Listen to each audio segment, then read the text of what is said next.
C'est face aux irrégularités, caporalisations et violations du Code du travail gabonais suite au licenciement abusif de 63 salariés de CK10, des entités Gabopri et CK2, que Maître Tony Serge Minkomindon, avocat au barreau du Gabon, a été face à la presse nationale et internationale à la Chambre de commerce de Libreville le jeudi 25 juin 2026 pour informer l'opinion nationale.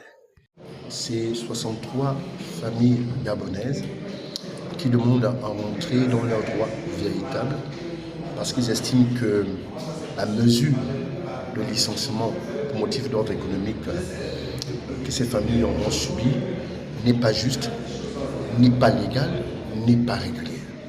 Et donc ces familles, avant de venir s'exprimer sur la place publique, ces familles ont pris la peine par ma personne de répondre à un dialogue qui avait commencé avec le groupe CK10. Malheureusement, ce dialogue n'a pas prospéré. Le groupe CK10, par rapport à une prétendue régularité de la mesure de licenciement économique intervenue, nous avons donc trouvé juste aussi de donner, n'est-ce pas, notre position, notre point de vue sur cette procédure que nous estimons irrégulière. J'en veux par exemple pour preuve l'absence d'un plan social. On a privilégié le paiement d'une indemnité d'insertion professionnelle en prétendant, en prétextant que les salariés auraient opté pour cette indemnité d'insertion professionnelle alors qu'il n'en est rien. Et donc on est là dans le cadre d'un licenciement massif sans plan social. Et vous savez, le plan social, c'est ce qui permet aux salariés licenciés de rebondir, de pouvoir trouver quelque chose, de pouvoir faire quelque chose après le licenciement qui n'est pas la fin d'une vie. Mais là, nous sommes pratiquement à la fin de vie de 63 familles. Il faut payer des loyers, il faut payer les médicaments. Il y en a qui avaient encore pour 10, 20 ans de travail, qui aujourd'hui, avant la date légale d'aller à la retraite, mais qui se retrouvent pratiquement privés de tout cela.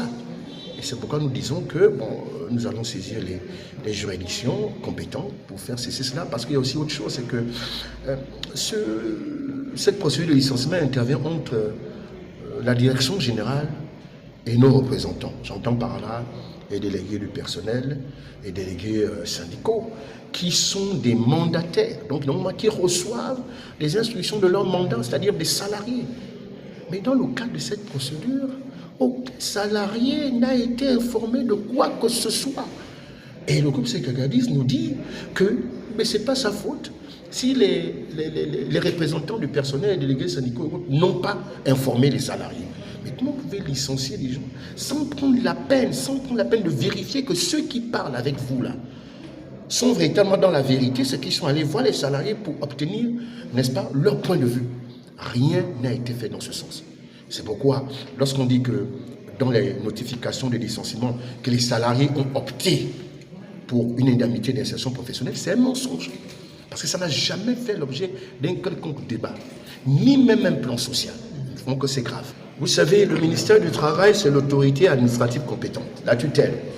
Et avant d'aller au ministère du Travail, vous avez d'abord l'inspection du travail. Mais nous disons que toutes ces entités, c'est bien, mais nous n'allons pas faire comme cela.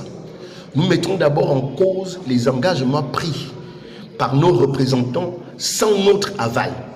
Ce sont ces documents qui ont permis à ces CK10 de licencier. Or, ni délégués du personnel, ni délégués ne peuvent prouver qu'ils ont saisi, qu'ils sont allés vers les salariés pour informer déjà du projet de licenciement.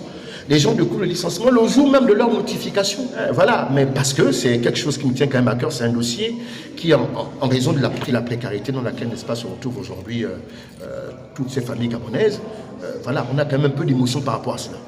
Nous disons, nous, ce que nous mettons d'abord en cause, ce sont les engagements pris par nos prétendus représentants, mais qui n'ont jamais reçu de mandat. Et donc, tous les actes qui sont passés en notre nom, au nom des 63 salariés et autres, ce sont des actes nuls et non avenus. En droit, on dit même ils sont inexistants. Notons que les 53 familles licenciées et le conseil juridique ne comptent pas porter les bretelles, mais exigent la lumière, la transparence et le respect du Code du travail qui aurait été violé selon le point de vue du maître. Au finish, Le numéro 1 de la Ve République est invité à avoir un regard particulier à cette affaire qui teinte le social.